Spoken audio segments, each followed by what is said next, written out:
Welcome to NPTEL, the National Program on Technology Enhanced Learning, being brought to you by the Indian Institutes of Technology and the Indian Institute of Science. This is a video series on cultural studies, a subject that is taught in some of the IITs as an elective course in at the BTech level in the from the HSS department, the Department of Humanities and Social Sciences. The lectures in these series are explicatory in nature, focusing on some of the elementary concepts and articulations, some of the basic theoretical concepts in a bid to acquaint the students studying in various engineering colleges in our country to the basics of cultural studies. However, the hope is also this, that students who are at higher levels, for instance at postgraduate levels in humanities and social sciences departments, it is hoped that these lectures will also be useful for such students. So, we are in module 3, which is entitled Sites of Cultural Studies. We have already looked at 4 different sites of cultural studies, and we are in lecture 5 now, which is entitled Language. Language as a site of cultural studies is slightly different from the way we have understood the previous concepts or sites of cultural studies, in that it is both a site and it is something that is also constitutive of culture. Okay, so it is a very rich site in that sense, in the sense of being both both backdrop as well as something that is constitutive of culture. Anyway, we now go into the recap, which is which we do in all the lectures. We talk about the lecture which we gave just before this, and you will recall that our topic in the last lecture was that of development, and development as related to culture and the way it is seen in cultural studies. Okay? And we saw that the World Commission on Culture and Development in 1992 described culture as ways of living together, and we recall that culture is understood as a way of life. The general definition of culture is a way of life, but here the together, the living together is emphasized. Then we also saw that the scope of studying development from a cultural studies perspective includes, for example, and among others, culture as a right, cultural policy, economic and social practices, sustainable development, culture as environment for well-being. These are no means the only ways in which the scope of studying development in cultural studies or from a cultural perspective may be delineated. There are several others, but basically we may zoom in on these 5 components or features of the scope of studying development from a cultural studies perspective. Then we saw that in this perspective, the resources of the people, okay, the resources of a community, for instance heritage, beliefs, values, myths, modes of expression, these hold, or at least should hold center stage, as the critics in this domain claim, for true development, for people centered development to happen. Next, I had left out 2 slides for owing to paucity of time, and I am quickly going to refer to this. Remember, we had talked about Bhikkhu Parekh's document on emphasizing pluralism, multiculturality. Okay, there it follows that the features of contemporary multicultural societies are different in the sense that, or at least we have to recognize these as different, and they are, for instance, CMC, or in short for contemporary multicultural societies, is contemporary multicultural societies or contemporary multiculturalism is wider and deeper, covering larger areas of human existence and rooted in important differences in understanding what it means to lead a good life. Okay? So, it does not sweep away, so to speak, it does not ignore, okay, the sort of the net is cast very wide and deep, okay, to include different ways of living, as it says here, covering larger areas of human existence. Next, contemporary multiculturalism is more defined, this is an important word, more defined, more questioning of dominating structures, of dominant structures, okay, demanding a democratic setup with equal rights to life and resources. Okay. So, this follows obviously from point number 1, that is casting the net wider and deeper in a bid to be more inclusive, in a bid to accommodate everyone, no matter how heterogeneous, how diverse cultures, beliefs and cultural resources are. And on the other hand, this ties in with the fact that contemporary multiculturalism has to be sort of defiant and questioning in a bid to bring in more democratic, democratic setups. So, it is also situated in the context of an increasing economic and cultural globalization, where there is, as I said mentioned before, there is a paradox of both homogeneity, okay, and heterogeneity, of both sameness and difference. Next, contemporary multiculturalism has as its legacy the history of the culturally homogenizing modern nation state. Okay, we cannot do away with the fact that it is informed, okay, by the fact that there is a homogenizing tendency of the modern nation state. For instance, even in a country like ours, where it is a fact that there is a lot of cultural heterogeneity of beliefs, diversity. Okay. Nevertheless, the concept of the nation state, the modern nation state, that is India, has, whether we like it or not, a certain homogenizing tendency of trying to put all cultures, all communities within the bigger or the larger rubric of a nation state. Okay. So, unity is mistaken as homogeneity and equality as uniformity. We have to be very careful in differentiating between terms like these. And finally, we found that what is the way out if we have to include culture as a central point in development? There should be a plurality of discourses, audiences, terrains, a certain decentered consciousness and anti-totalizing and systemic perspective and common grounds of assembly. Also, there has to be an insistence in policy, development policy matters on multicultural education, multicultural national symbols, etc. Okay.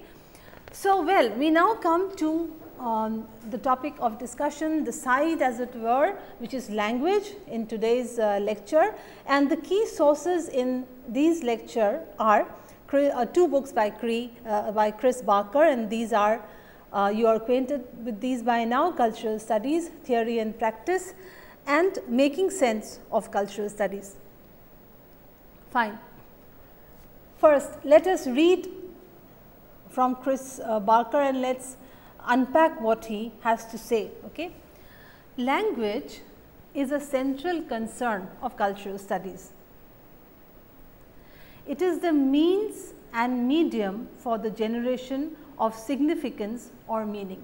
In our very first two lectures of these virtual classes in this series with which we began our lectures, we saw that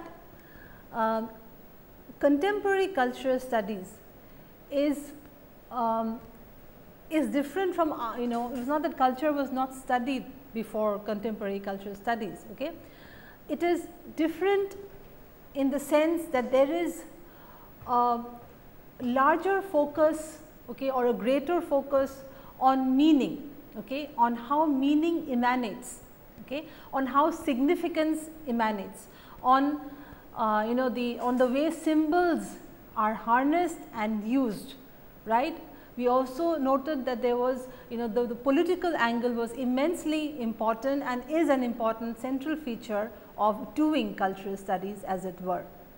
Okay.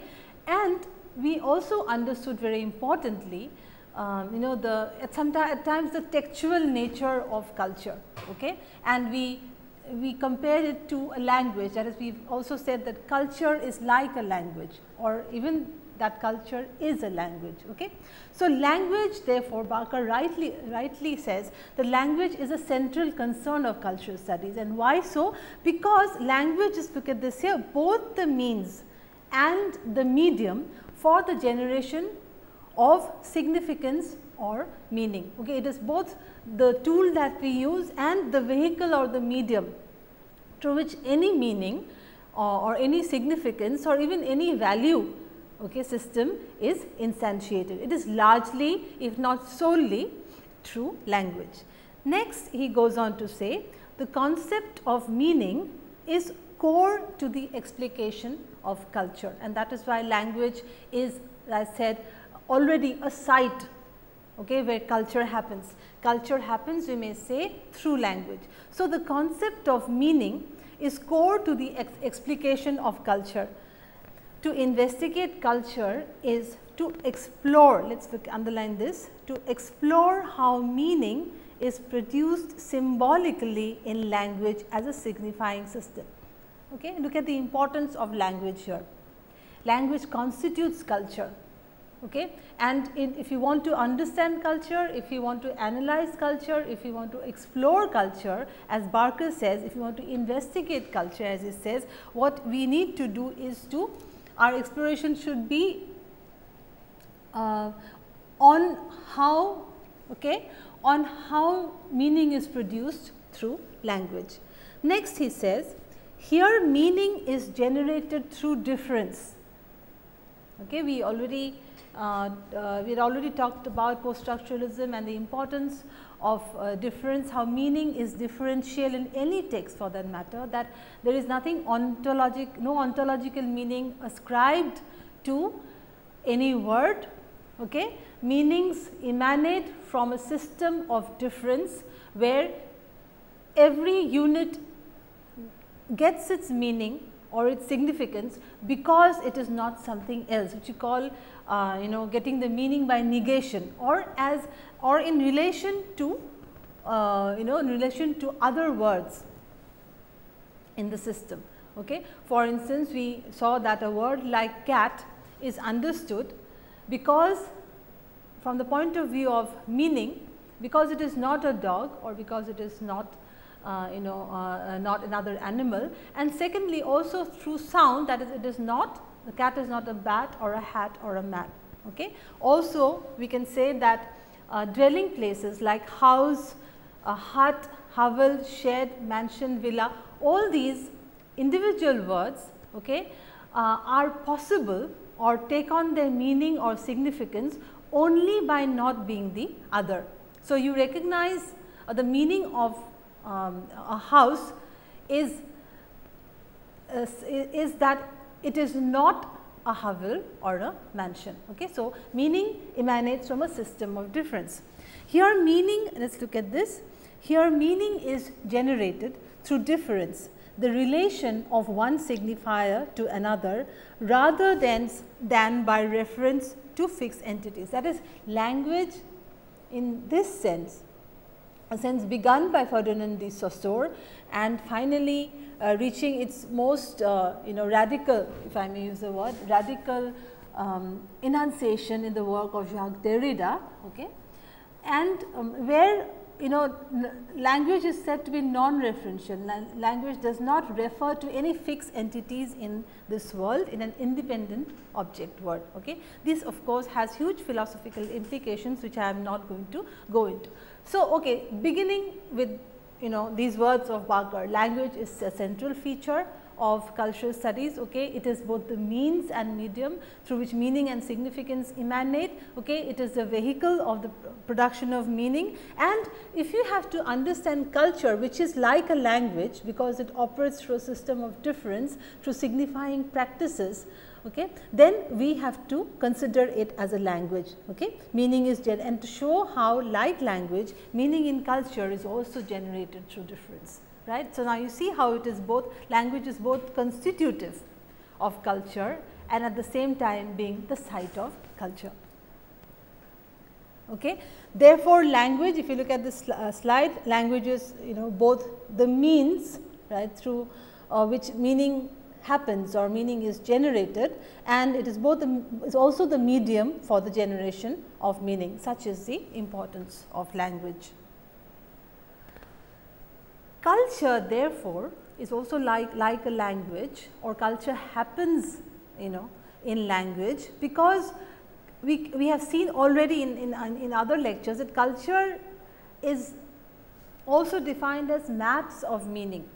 Okay? Maps of meaning, which are these maps of meaning, because they emanate, okay, because they happen, or this kind of cartography happens because it works like a language, okay, because it works through signifying practices, through a system of differences, okay, and the parallel between these in this case the parallel between language and culture is well established in cultural studies. The important thing to note here, as we know this word here, is that it is regulated. Please look at this slide. Okay, culture is maps of meaning, all right, but it is also one that is quite heavily regulated.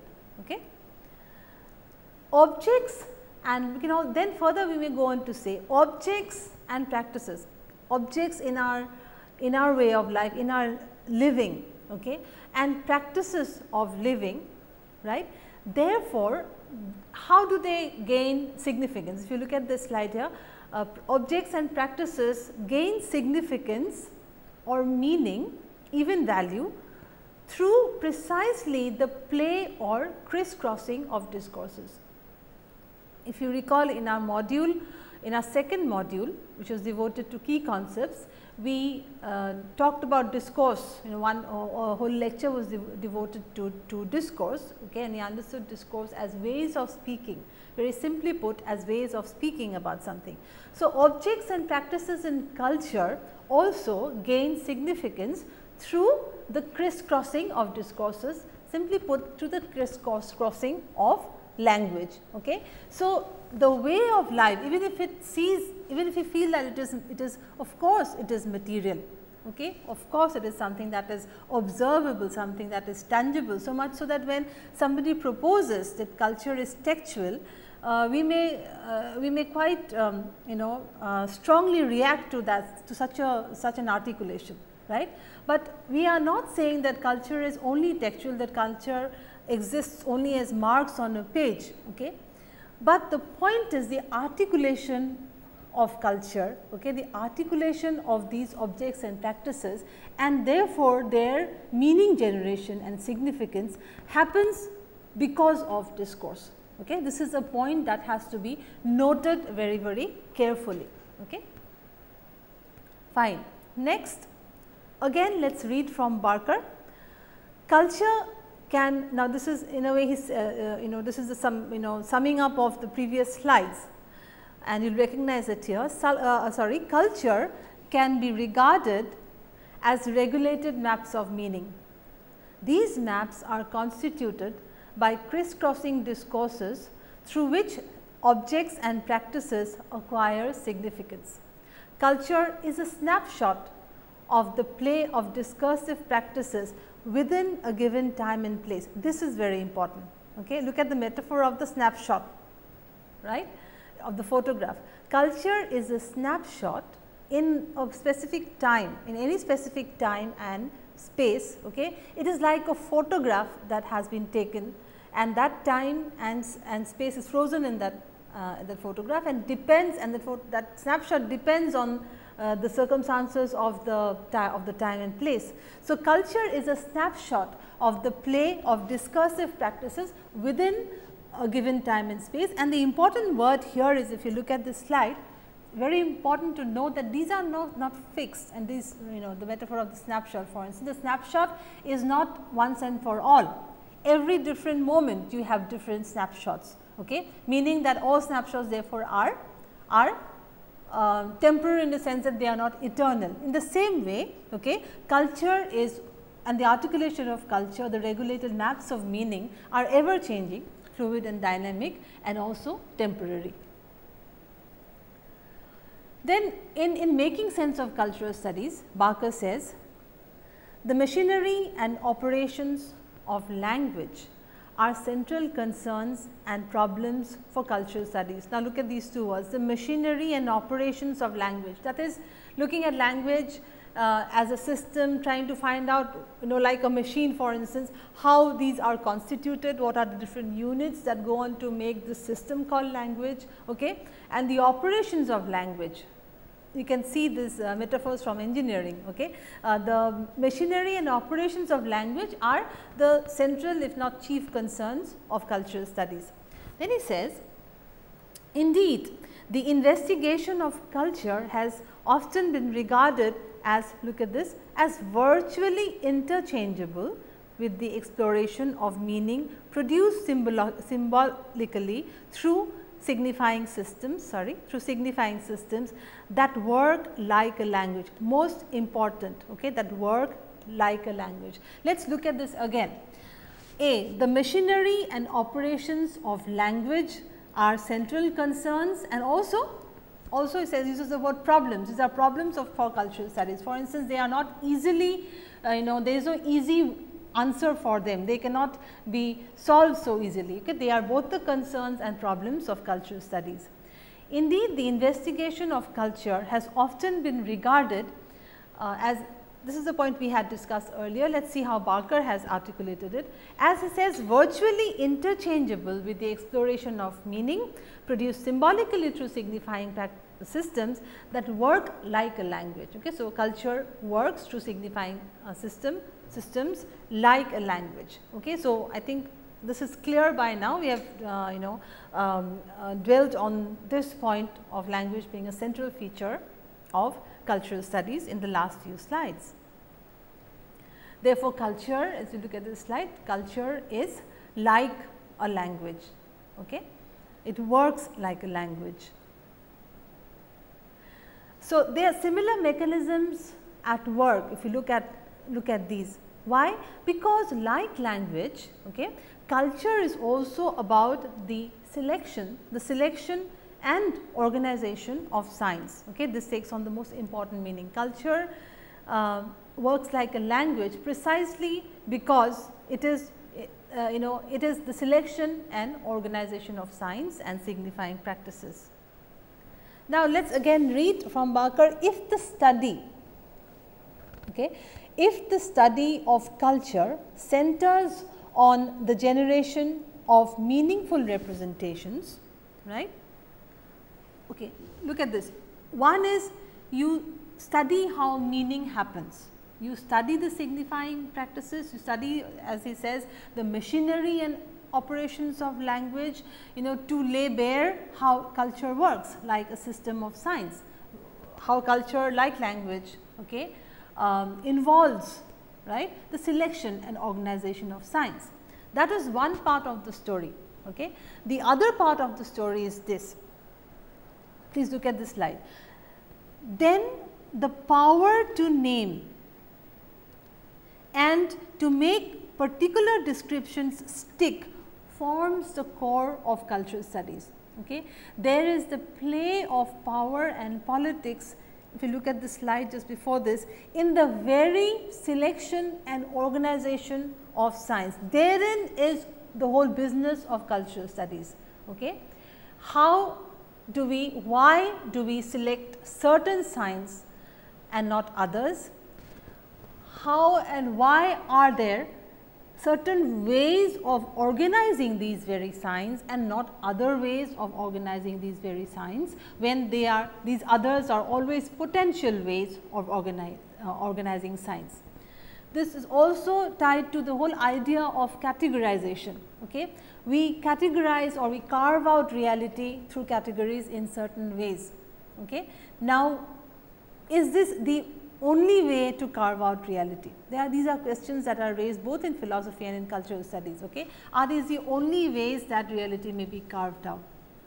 For instance, the categories of male and female, okay, which are such huge categories, they are almost schemas in our minds. So, the moment you look at things as male and female, and you cancel out other ways of looking at human beings. Okay. So, we are reality, our construction of reality is full of science, full of selections, full of organization, and the chief concern of cultural studies is to show, as I said, how these things are constituted, okay, mainly through language and like a language, and secondly, okay, why do certain descriptions stick, and that is the word here, how to say, so why do particular descriptions stick, right. Why do only some people have the power to name, right, cultural objects and practices. This is the core of cultural studies. Here, as he says, culture is understood to be a zone of contestation. It is a zone of conflict, right. You note another way of looking at culture as a way of living together, as we saw in the last lecture. Okay. But cultural studies in another sense also considers, well, almost everything as zones or sites, so to speak, of contestation and conflict. In which sense? In the sense that many meanings clamor, to be the correct description, right. We pick out, or maybe dominant groups pick out only those that serve the dominant groups. Okay. The dominant groups therefore have the power to name these things, and also they devise mechanisms, regulated ways, okay, to make these things stick, to make these descriptions stick. So, here let us look at this here again. Here culture is understood to be a zone of contestation in which meanings and versions of the word, this is the word, versions of the world compete for ascendancy. Okay. This again ties in to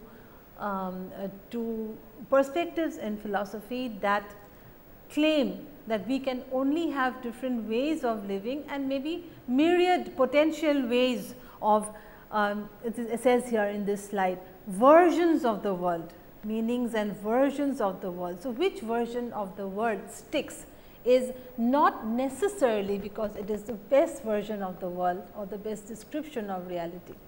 Okay. It sticks because of issues of power, issues of how certain meanings and versions are ignored or even hidden, okay, in a bid to have the power, so to speak, to name and to make certain descriptions stick, right.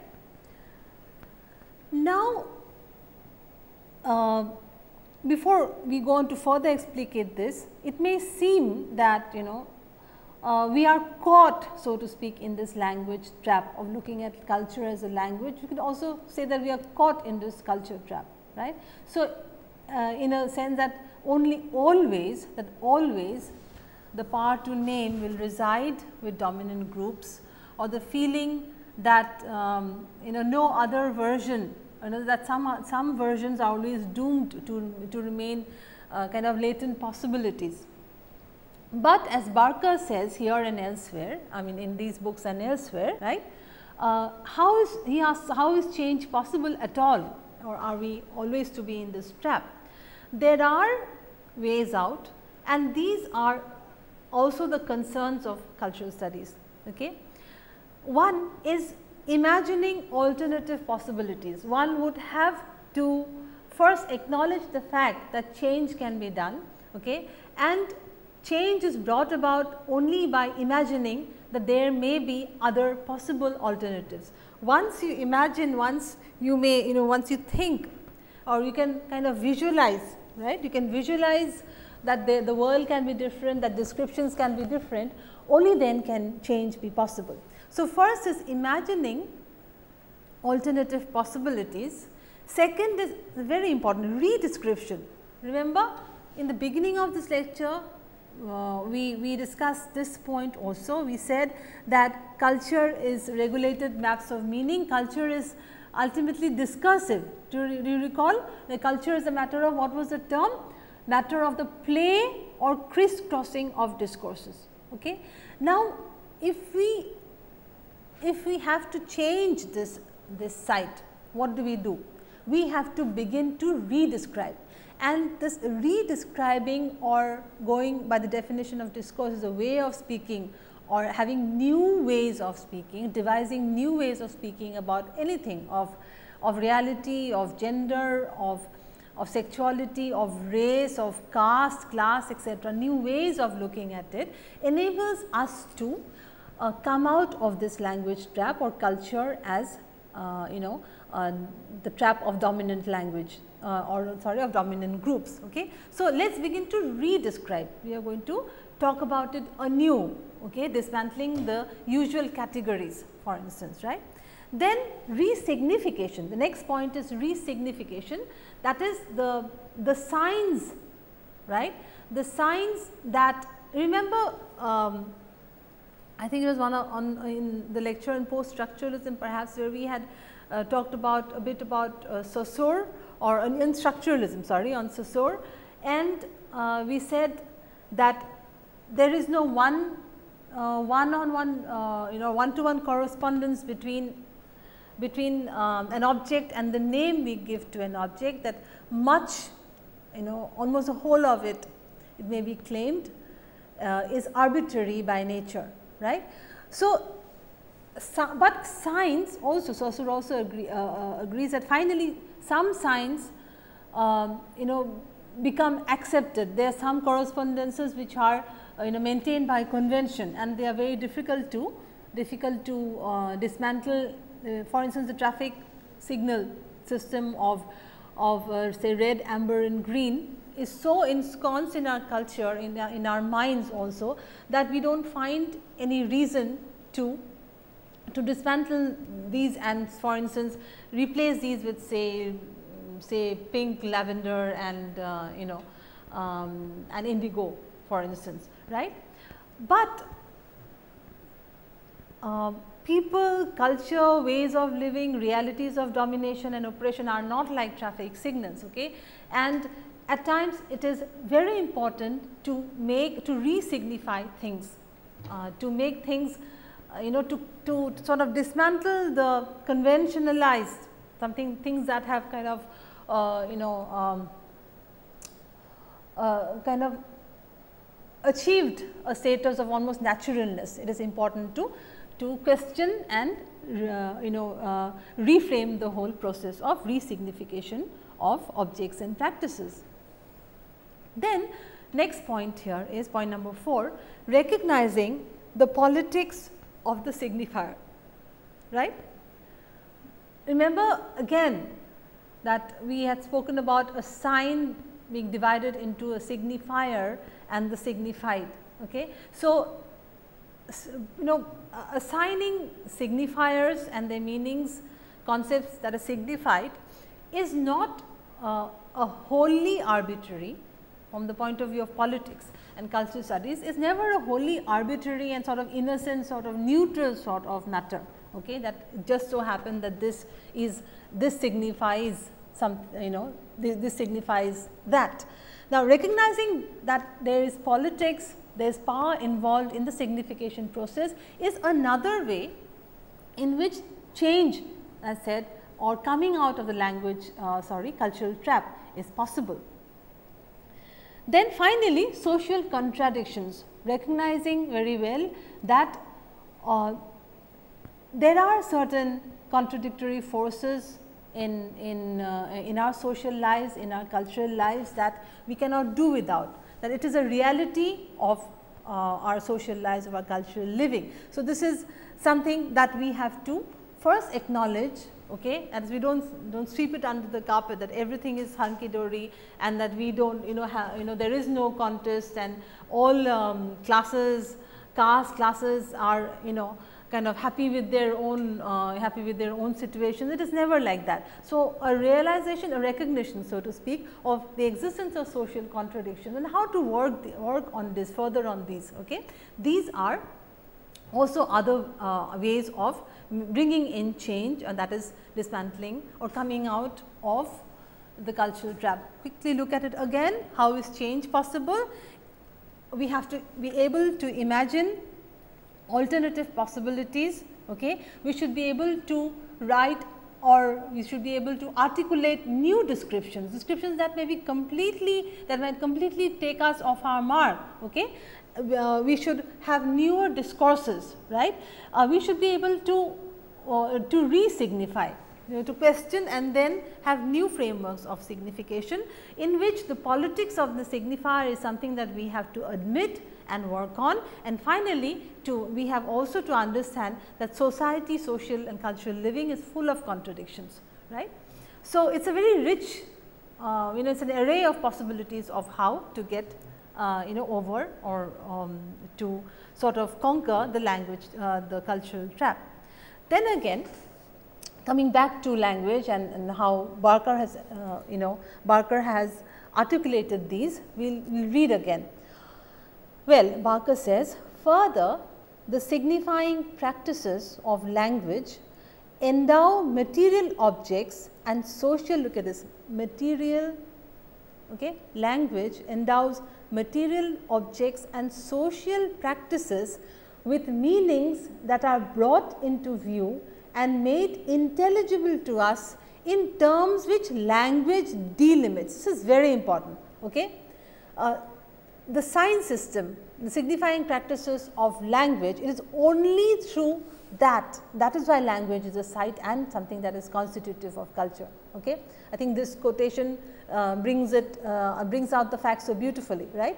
The signifying practices of language and endow material objects and social practices with meanings. Okay.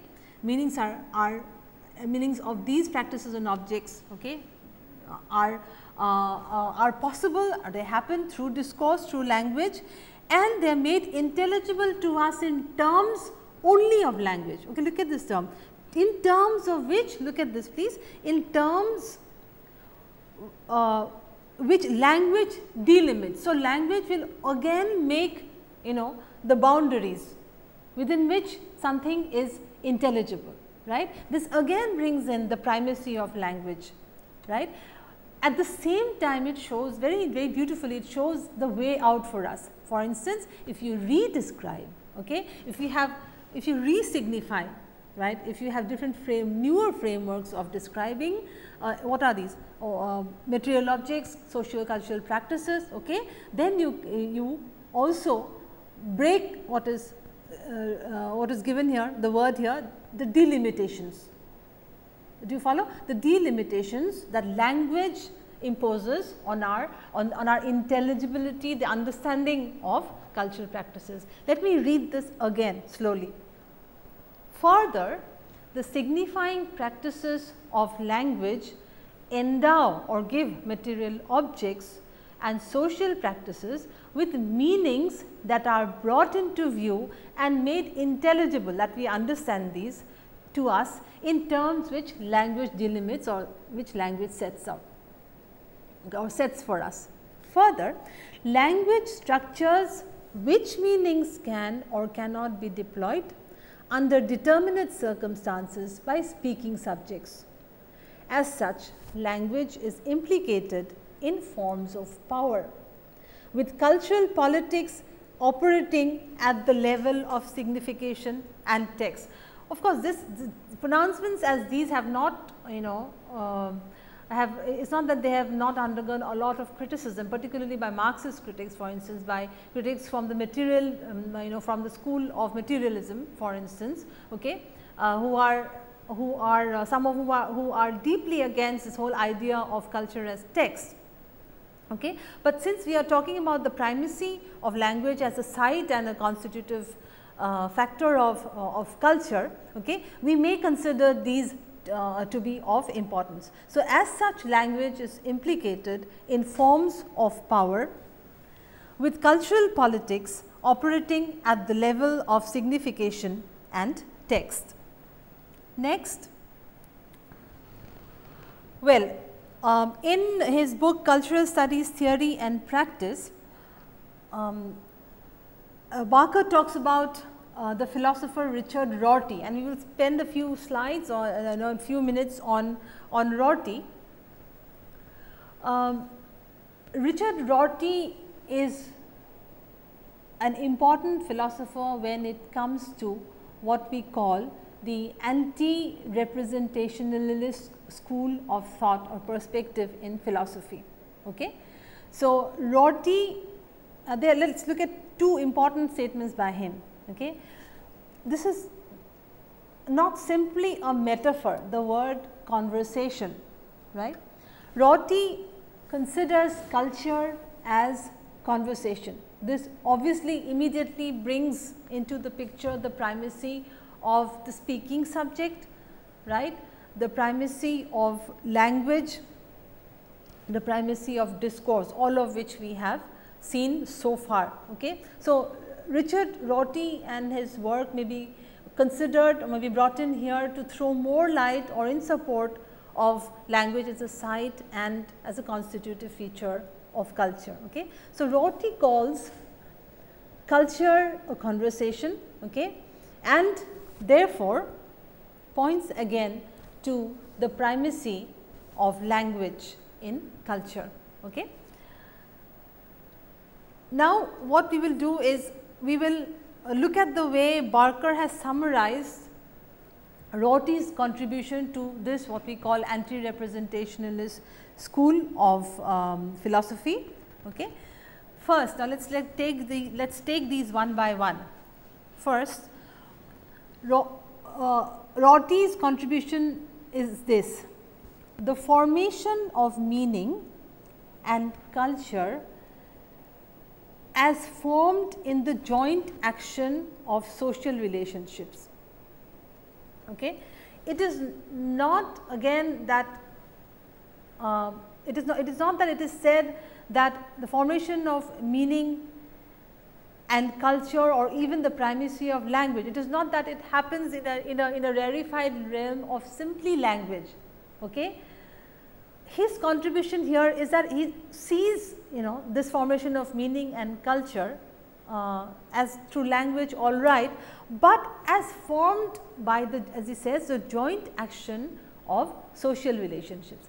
It happens in culture, it happens in society, it happens in living, it happens in most importantly through human relationships. Okay.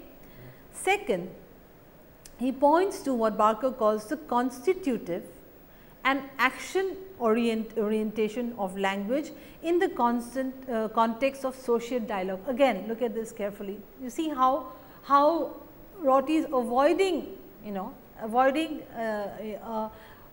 a perspective that is completely, that sees culture as completely textual, completely as an abstract system like language. Okay. He says here the constitutive and action orientation of language is important in the and it happens in the context of social dialogue. This is similar to the articulation in that is number 1, which he had called the joint action of social relationships. Here also we have the importance of society as culture as not just the backdrop, okay, but more in a dialectical process of social dialogue. Number 3, he talks about the importance of the social practice of reason giving in the justification of action. Let us look at this again. He says again, you see the word social coming in all the time. Okay. He lays great importance on the social practice of reason giving in the justification of action, of justification of practices, say for instance, in if you have to bring it to our domain of cultural practices and activities. Okay. Again, the social practice of reason giving. Point number 4, to think through cross cultural communication in terms of the learning of language skills. Okay. Now, here he gives primary importance to again to language, that is even in cross cultural communication. Okay, language skills become very important. Okay. So, when you communicate, it is important that you learn to know the language of the other. If not, you have certain language skills through which you may communicate signs, you may communicate the what the signifying practices are in your own culture and try to understand another culture, okay, through their signifying systems and practices. Next, one of his important contributions lies in the fact that he has pointed to the variability of accounts, okay, to which any state of affairs can be put. Now, you will see that this is something that was discussed earlier, okay, and you also say we also acknowledge the fact that Rorty has also made this contribution among other scholars, the variability of accounts. So, any one account is not the natural account, or even official accounts of things may not be the natural, okay, the natural or the objective accounts. An account or a description, now this again ties into the need, as remember what Barker had said, the need to re-describe things. Okay. So, there are varying accounts of any cultural practice, okay, even of cultural objects, of reality in general. Okay. So, the variability of accounts to which any state of affairs may be put. Finally, he talks about culture as involving both agreement, okay, contestation and conflict over meanings and actions. So, it is not that once you break the language trap or the culture trap, okay, it is not that everything again, that everything will be beautifully homogenized, that everything is now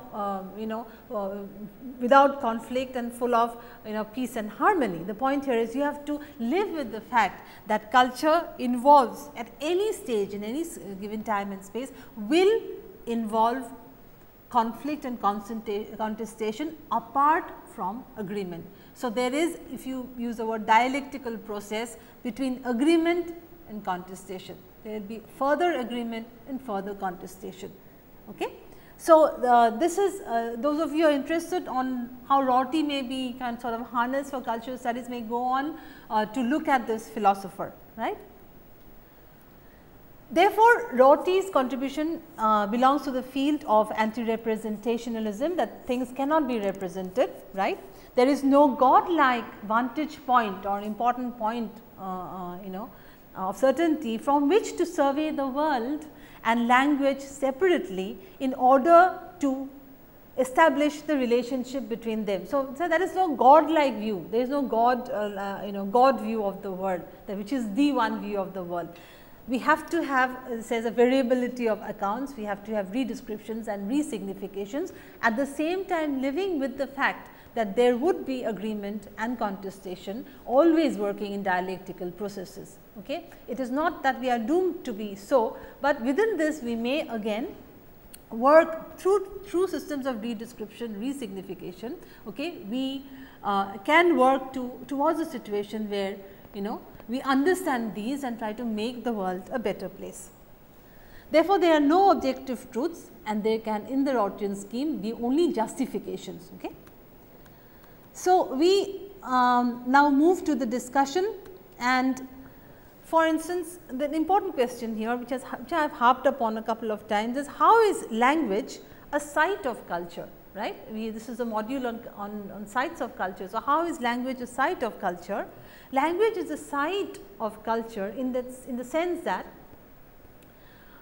meaning in culture is generated, okay, through language, and language is both a means and a medium of meaning generation, and culture is understood as regulated maps of meaning. Okay. In that way language is a site because it happens there, right. This is in the first place, even if it is culture is a matter is a material matter, so to speak. Okay. Nevertheless, the descriptions happen in language. So, culture also is like a language. Culture is maps of meaning that are regulated by systems of power. Culture refers to objects and practices which gain significance through the crisscrossing of discourses. In this way, language is a site of culture. Next, what does it mean that we are caught, sorry, this should be in. What does it mean that we are caught in a language trap? What is the way out according to Barker? Now, we have seen that language, language delimits, okay, language sort of sets the limits through which we may articulate things, and yet it is not, it is not a fact that we are always in language trap. Okay. It is true imagining alternative possibilities through redescription, resignification, understanding that the signifier is not a neutral innocent thing, it is full of power, issues of power and politics, and understanding, acknowledging the fact that there will always be social contradictions. So, we try to minimize this, at least our outlook should be such. These are ways in which it is possible for us to escape the language trap. Then discuss briefly, final question, discuss briefly the formulations of Rorty regarding language and anti-representationalism. You would say that Rorty considers culture as a conversation as not something that can be faithfully represented, where there is always the primacy of language, and we can refer to what we had discussed, we unpacked all these points, these 6 points, which are given by Barker, and the summation of Rorty's contribution. Okay, the importance, even though language is important, that culture happens in a social context of social relationships, of social dialogue, okay, and social practice of reason giving, and yet importance of language skills, and also understanding that there is a variability. Every state of affair can have a variability of accounts, and it is important to look at different perspectives. And finally, very importantly, that culture involves both agreement and contestation. Okay, it would certainly not be wise for us to think that one day we will have a system that is full of harmony and where there is no conflict. The moment we acknowledge the fact that there is conflict in our social lives, and there will always be perhaps conflict, then we will also begin to think of ways to minimize the conflict. Okay? And perhaps to be always in agreement is not a good thing, at least at all times, right. So, I hope again one can spend so much time, one could spend 10 lectures on talking about language and its importance in cultural studies. In many of my lectures till now, I think adequate reference has been made to language, the centrality of language. Certainly, in the first few lectures and 1 or 2 lectures in the second module, it is important to understand and accept the fact that language, as I said, being both constitutive of culture and also as a site of culture, because that is where the description of culture happens. Okay? And even though culture is material, objects and practices are material, things are tangible. Okay? When we articulated it through a system of signification, which as we know is not an innocuous matter, which is not something that is bereft of politics and power. So, thank you so much, and we shall be moving on in the next lecture to another important site, increasingly important for us, full of contestations, which is and the next which is globalization, right. So, we will be looking at globalization from a cultural studies perspective. Thank you so much.